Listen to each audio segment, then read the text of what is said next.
Now let's attach the eyes. The eyes go between rounds 3 and 6. Once you find those rounds, place the eye between them and insert the needle right under the eye.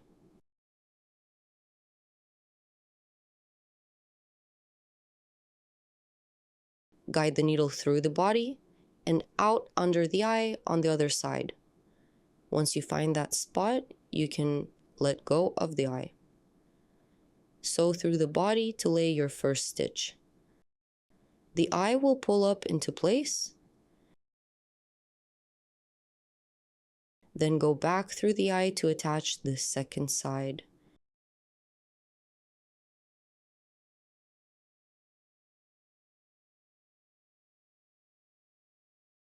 Check the position of the eye,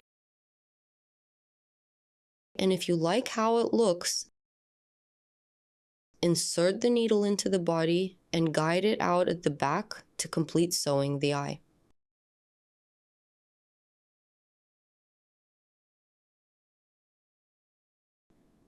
Leave the yarn tail at the back for now.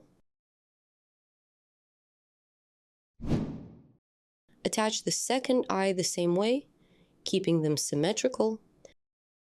Tie the yarn tails twice, cut the extra yarn, and push the tails inside the body. Now the eyes are done, just the smile left.